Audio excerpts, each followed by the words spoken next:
Are you a wedding photographer who's a little bit overwhelmed at the thought of photographing their first wedding? You're not sure what you can do to prepare?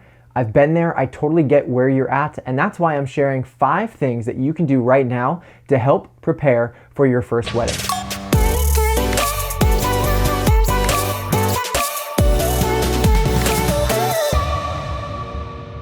Hey there, I'm Josiah Blizzard, a wedding photographer based in the Philadelphia region, and on this channel we talk about wedding photography and running your photography business.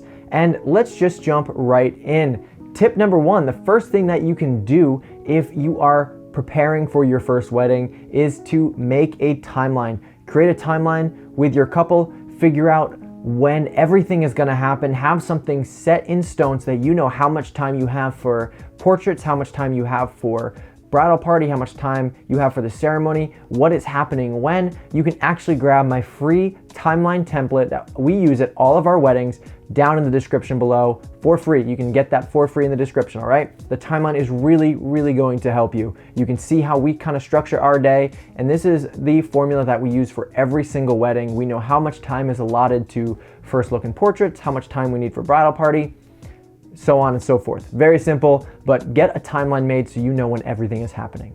Number 2, scout the location. Head to the venue, before the wedding happens. Not the day before, not the morning of. Head to the venue at the same exact time that you are going to be there on the wedding day. If you know you're doing portraits at 4:45 in the afternoon, well, make sure you go at 4:45 in the afternoon on a sunny day so that you can kind of identify where the light is coming from. You can have an idea of where to place them for portraits and for a bridal party or for family. Get an idea of what the bridal suite looks like. Get an idea of how the light is hitting the ceremony space. Having all of this in your head before you arrive on the day will make you feel more confident. You'll know what you're walking into rather than showing up on the day having no idea and being blindsided by the fact that the bridal suite is a dark pit. The pit of despair. It's like a place you'd go and you'd be tortured in. Don't even think. Don't even think about trying to escape. Yeah, you don't want that happening, and you want to be confident above all else. And that leads me to my third point, which is to be confident in your posing and with giving direction posing, right? Be confident in the poses you're using, but also be confident in how you deliver those poses, all right? How you direct. And be confident in lighting and finding good light, all right? You want to be confident in all of those aspects because wedding days are hard. Lighting is very difficult on a wedding day because you never know what you're gonna get. You never know what it's gonna end up looking like on the day, all right? Which is why scouting beforehand is really helpful. But make sure you've done enough practice shoots or you've shot enough with another couple where you are comfortable posing them and making them feel comfortable in front of camera. Number 4, get a workflow in place. Make sure you know what you're doing at every step of the process. This is before the wedding day. This goes for the wedding day itself, and this goes for after the wedding. What are you gonna do after the wedding, all right? Half of shooting a wedding, half of photographing a wedding is just photographing the wedding. The other half is all the stuff that comes after it. So make sure you know when you're sending emails after the wedding. Make sure you know what those emails are. Make sure you know when you're gonna sit down to edit this wedding. Do you know how you're gonna cull them? Are you gonna do photo mechanic, narrative select? Are you gonna cull in Lightroom?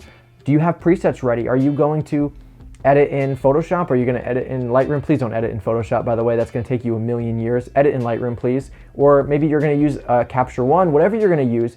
Understand how long it's gonna take you, understand when you're gonna do it, and then you can deliver expectations to your clients. We tell all of our clients it's gonna be 4 to 6 weeks for their wedding gallery to be delivered. We know our workflow might take that long, but we are under promising and over delivering. We say 4 to 6 weeks so that we can actually deliver in 1 to 2 weeks.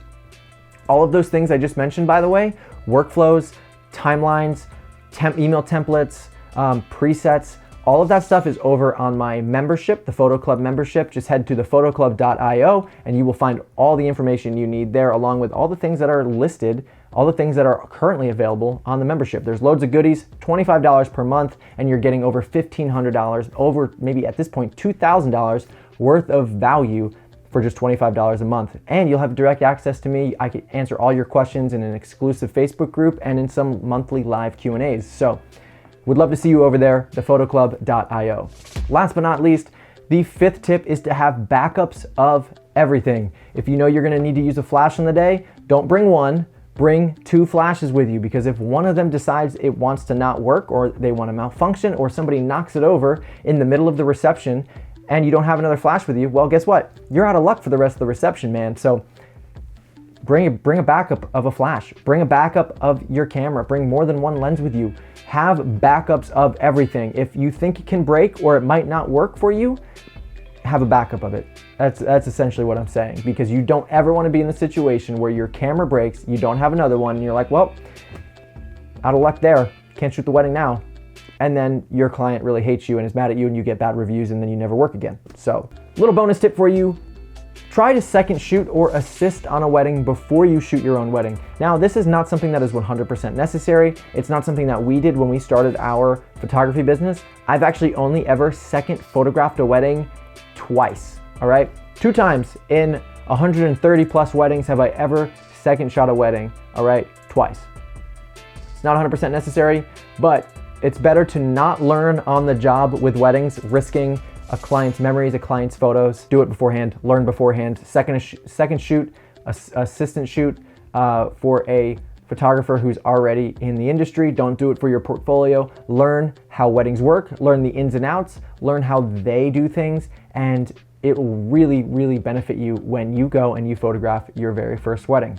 I hope this was helpful. If you did find it helpful, I'm sure you're gonna like this video here. And if you did like this content, please hit that like button, hit that subscribe button, and share this content with a friend who might also find this valuable. And I will see you guys in the next video. Take care.